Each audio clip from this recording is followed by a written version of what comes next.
Investors, मैं आपका investor awareness coach Rupesh Jaitley. RBI ने एक बार फिर लिक्विडिटी को ईज करने के लिए थोड़ा सा इंजेक्शन लगाया है, जो कि इंजेक्शन करीब करीब 1.5 लाख करोड़ का है। इस तरह का इंजेक्शन जिससे कि बाजार में लिक्विडिटी थोड़ी सी आए। यही लिक्विडिटी जो सितंबर में भर भर के थी, वो इस समय गायब हो गई थी पिछले 4 महीने में।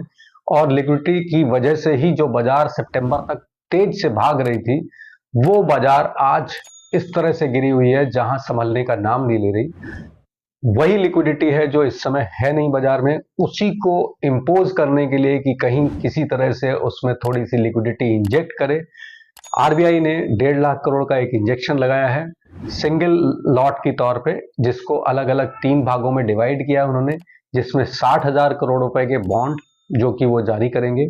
इस तरह से 50,000 करोड़ उन्होंने वीआरआर मतलब वेरिएबल रिवर्स रेपो को ऑक्शन करके करने हैं। 1.5 लाख करोड़ में 60,000 रुपए के बॉन्ड परचेज के द्वारा आएगा। 50,000 करोड़ रुपए आएगा वेरिएबल रेपो रेट ऑक्शन के जरिए, जहां पे वो रेपो रेट में 50,000 का ऑक्शन करेंगे तो 50,000 करोड़ वहां से आएगा। और 50,000 करोड़ रुपए आएगा रुपी डॉलर के स्वैप ऑक्शन से, जहां टोटल मिला के ये 1.5 लाख करोड़ होगा।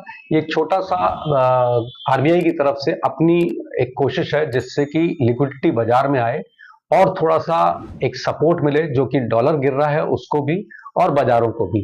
इसके साथ साथ अगर आप लिक्विडिटी डेफिसिट को देखें तो वो एवरेज जो आ गया था वो 1.96 लाख करोड़ पर डे हो गया था, जो कि अभी 23 जनवरी को लगभग 3.15 लाख करोड़ हो गया था एक दिन का।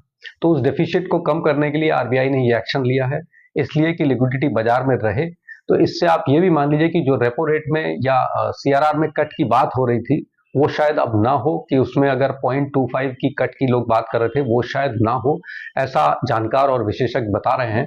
इसके साथ ही साथ जो अगर आप लिक्विडिटी को देखें, जो एम्पल में थी वो अब कम हुई थी, उसको ठीक करने के लिए आरबीआई समय बद्ध तरीके से अपना काम करता है। और जो डॉलर बढ़ गया था उसको भी थोड़ा सा कम करने की कोशिश आरबीआई की तरफ से है।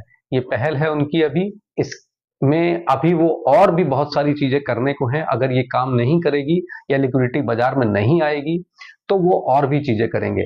इनके जो बॉन्ड थे, बॉन्ड यील्ड 10 साल की थी आरबीआई की, वो भी 6.64 चली गई थी, वो भी थोड़ा सा कम होकर 6.6 है, वो भी कम हुई है।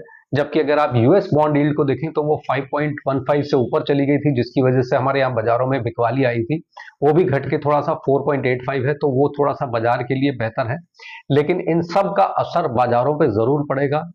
नया जो बाजार में गिरावट का वो था चाइनीज डीप सेक, जिसमें एक नई कंपनी थी जो कि 1.5 साल पहले ही बनी थी, और उसने एक नया अपना फॉर्मूला लगा के एक चिप के उस पे बनाने की बात करी, जिसकी वजह से बाजारों में गिरावट तेज थी। ये सब भी आपको ध्यान रखना पड़ेगा बाजारों में इन्वेस्ट करने के लिए। लेकिन आरबीआई का ये एक जो कदम था 1.5 लाख करोड़ का, वो बाजार को काफी हद तक एक मदद देगा लिक्विडिटी ईज करने में। तो आज के लिए इतना ही, जल्दी ही नए अपडेट के साथ हाजिर होंगे। तब तक के लिए धन्यवाद।